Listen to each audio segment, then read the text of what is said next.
So it's a beautiful day in June. It's not too hot, it's not too cold. I've just woken up and there's a beautiful light breeze flowing. My dad's outside. He's just got the grill going. He just bought it from Lowe's and he told me the other day that he wants to start grilling. He wants to start grilling chicken, he wants to start grilling ground beef, he wants to start grilling steak. He just wants to be like the grill dude now. So I wake up, I brush my teeth, I wash my face and I head downstairs. He's already got the grill going on. He's cleaned it up. He's got the burners on. He wants me to just start seasoning the chicken. So as I'm seasoning the chicken, I realize we still have some leftover chicken in the fridge. Like we have some old chicken from like maybe earlier this week. And so I'm thinking, wait, why are we grilling chicken now if we already have food in the fridge? Like, shouldn't we eat that before we make new food, right? So I go and I check. In the fridge, it's the same like bland tasting chicken breast that I kind of always make for my meal prep, right? I'd throw it in like the oven or I'll throw it in the Instant Pot, season it a little bit. You just put it in there for like 30 to 45 minutes and it always just comes out kind of dry, kind of bland, not very appetizing. Even when you add in, like rice or pasta, you throw some sauce on it, put some vegetables on it, it's not appetizing. Like it's just, you eat it and then after a while, you're just like, okay, I don't want to eat this anymore. So that's why it's not being eaten, right? Even though it's healthy and it's macro friendly, it's good for my cut that I'm on, I'm not eating it because it's not being cooked in a like tasty way, right? So now it's hurting my weight loss journey because I'm not eating the foods that I should be eating. And we're just wasting food and wasting money because food is just being cooked in like a bland way. We have like this skillet thing that you can put on the stove, and I've used that to cook chicken and cook ground turkey and ground beef and whatnot. Food has turned out pretty good when you cook it on the skillet, right? So I'm thinking, okay, maybe cooking it on the grill will be the same. So I finished seasoning all the chicken, mixing it up, tossing it up and everything, and then I head outside.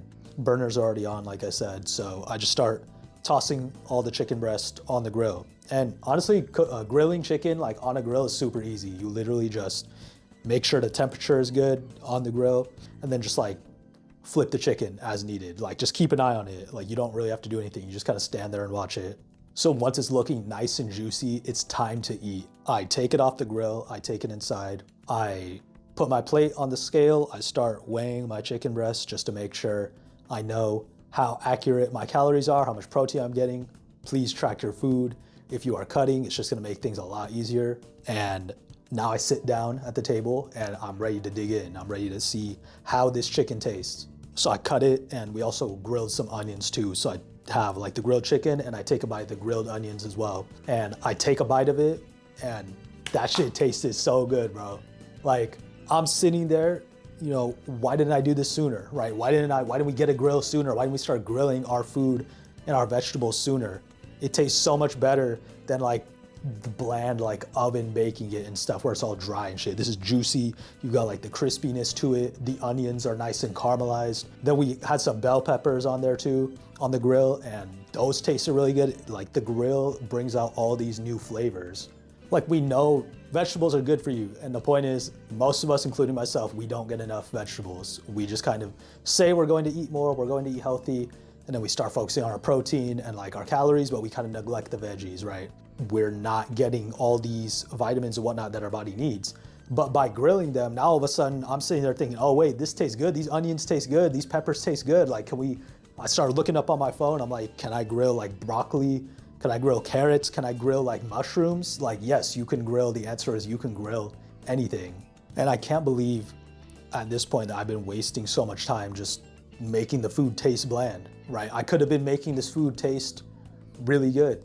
And by making the food in such a bland way, that was leading to me, snacking or like eating out because you make the food, like the chicken, the bland chicken, right, in the oven with some like steamed veggies or whatever, and it just doesn't taste good. So even though it is good for your macros, you kind of having to force it down. And at a certain point, you're just like, I don't want to eat this anymore. And then you go and you like just grab whatever's in the fridge. You make like a sandwich or something with like whatever's in the fridge, or you go on Uber Eats and you try and order something, or you just go to a restaurant and like, I'll just get grilled chicken at a restaurant, right? But then you don't know how much oil they use to cook. You don't know how much sodium is in there. You don't even know like what exactly is the cut of chicken that they used. So there's all these variables that you don't know about when you snack or when you eat out or when you eat packaged foods versus when you just eat simple, clean, whole foods. And this makes it much harder when you're in a deficit or you're trying to lose weight, you're trying to lose fat, because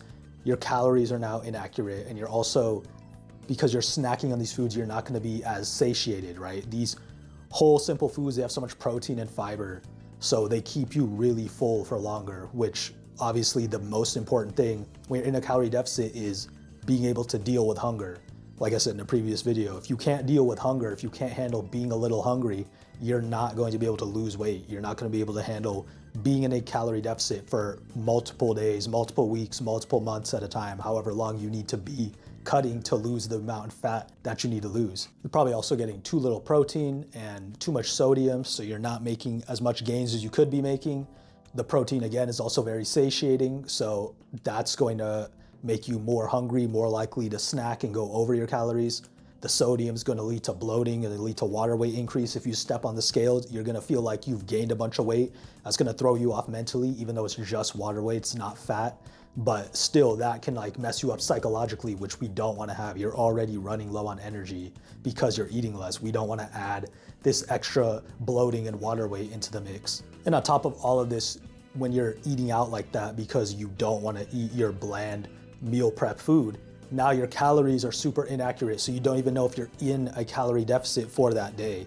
So you might be slowing down your whole cutting progress just for no reason, just because you refuse to make your food taste good. So I start thinking about how the times when I'm most consistent on a cut is when I'm the most consistent with my diet, right? With my nutrition. And obviously, right, no shit, but sometimes it's almost too simple, it's almost too obvious that we kind of forget to check in with ourselves when we're on a weight loss journey, and we forget to think about, oh, am I actually hitting my calories accurately? Am I actually consistently eating simple and clean foods? And the times when I'm most consistent on my diet are when I'm eating these simple and clean whole foods, just home cooked. I know what's going in them.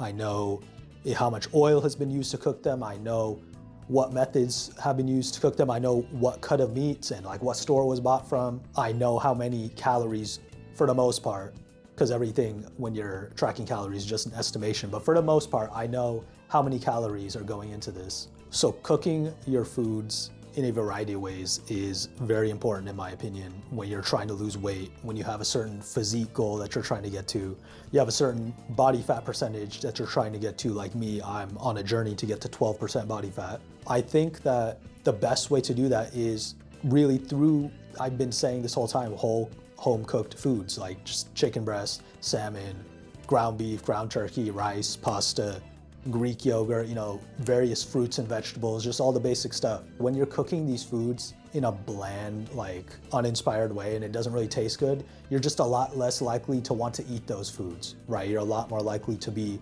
inconsistent.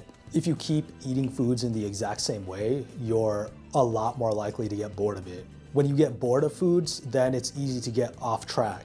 And when you get off track from eating just the simple, clean foods that we know we should be eating, it's a lot harder to keep your calories low while at the same time keeping your protein high, keeping your fiber high, and keeping your food volume high so you remain satiated. So the moral of this story is I really think you should learn to cook foods in a variety of ways, right? Literally learn to cook. It could be simple foods like grilling chicken on the grill was not that hard, right? I figured it out in like a few minutes or like 30 seconds, honestly. But the point is, just give yourself a variety, give yourself options when you're trying to lose weight. Don't just eat the same foods over and over and over. You're honestly gonna go crazy and it's gonna be really hard to stick to it. You're gonna like start rejecting that food. You're just gonna get so sick of it. It's not gonna taste good anymore. I've even had times where my body, like literally, I'll physically feel sick after eating the same exact meal for like days and even weeks on end. Give yourself variety, right? Instead of cooking your food in the oven, cook it in the grill. Instead of using an Instant Pot and just having like boiled chicken, try using like an air fryer, for example, right? Obviously cook your chicken in like the oven or the Instant Pot or whatever first, but then like try air frying it after, right? Give it a nice little crisp. Just change it up, you know, instead of doing the same old like chicken, broccoli, rice, try replacing the chicken with shrimp. Try replacing the rice with a tortilla.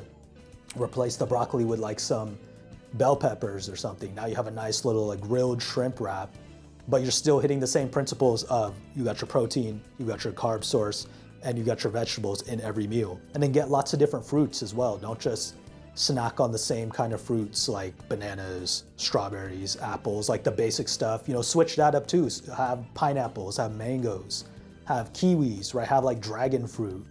Get these different types of fruits that you can snack on, because fruits are like the opposite end of the coin to vegetables. You know, vegetables are super good for you, but they don't really taste good. Fruits are also really good for you, but they taste really good. So even if you don't like vegetables, at the very least, be snacking on fruit throughout the day, right? Get your vitamins in through fruit by allowing yourself to eat a variety of foods and prepare them in a variety of ways.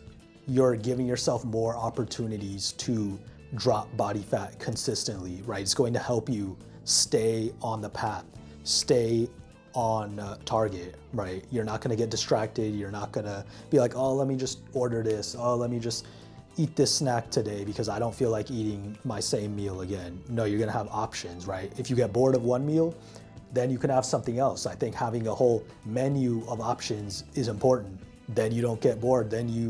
If you get bored of one, you can just say, okay, I'm not gonna eat the chicken broccoli rice today. I'm gonna have, you know, the shrimp wrap or whatever. I'm gonna have this oatmeal with some dark chocolate chips and some honey because I want something sweet, instead of just eating some ice cream or, you know, something generic that you might normally have if you're craving sweets. You just give yourself options that you can mix and match and try different things. That is ultimately going to help you stay more consistent on your weight loss journey, on your fat loss journey. And if you're like me and you're trying to get to a certain level of body fat, you have a certain physique you're trying to get to, it's all about consistency. If we don't stay consistent working towards our goals, we're never gonna make it. But if you do stay consistent and just take it one day at a time, one step at a time, one meal at a time, one meal prep at a time, I guarantee we're all going to make it.